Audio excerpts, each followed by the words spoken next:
ISKCON ଦ୍ୱାରା Germany ସହ ସାରା ବିଶ୍ୱରେ ଅଦିନିଆ ରଥଯାତ୍ରା ଆୟୋଜନ ହେଉଥିବାରୁ ଆମେ ବହୁତ ଦୁଃଖିତ। ଏହି ବର୍ଷ ସାରା ବିଶ୍ୱରେ ପ୍ରାୟ 70ଟି 80ଟି ଜାଗାରେ ଏବଂ ଜର୍ମାନୀରେ ପ୍ରାୟ 13ଟି ରଥଯାତ୍ରା ପାରମ୍ପରିକ ବିଧି ବାହାରେ କରାଯାଉଛି। ବହୁତ ଦିନ ଧରି ଆମେ ଶାନ୍ତିପୂର୍ଣ୍ଣ ଭାବରେ ଇସ୍କନର ନେତୃତ୍ୱ ଏବଂ ଜିବିସିକୁ ଅନୁରୋଧ କରି ଆସୁଛୁ କି ଶ୍ରୀମନ୍ଦିର ପରମ୍ପରା ଏବଂ ତିଥିକୁ ସମ୍ମାନ ଦିଅନ୍ତୁ, କିନ୍ତୁ ଏପର୍ଯ୍ୟନ୍ତ କୌଣସି ସମାଧାନ ଦେଖାଯାଉନାହିଁ।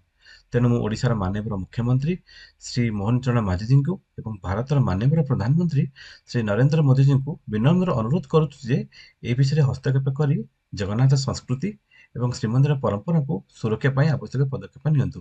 ଜୟ ଶ୍ରୀ ଜଗନ୍ନାଥ। जो आम अदिनिया रथयात्रा एवं जो हूँ इस्कन तरफ जो अदिनिया रथयात्रा विदेश में करुँच से तो से आमर सरकार को अनुरोध से जिन हस्तक्षेप करूँ। देखो अदिनिया रथयात्रा जो करुँच जगन्नाथ संस्कृति को गोटे अपमान कह गले आईटा अदिनिया रथयात्रा जो टाइम से टाइम से रथयात्रा कले कौन आम असुविधा नहीं, बट जिते जो टाइम मन इच्छा से जो रथयात्रा करुँच तो सहीटा को आमको निश्चित बहुत खराब लगुच।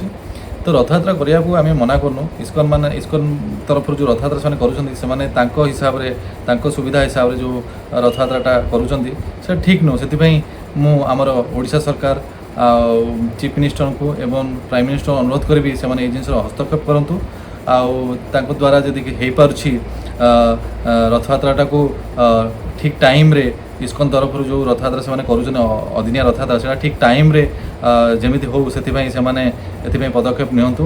से आम सरकार को निवेदन करुँ। नमस्कार, जय जगन्नाथ।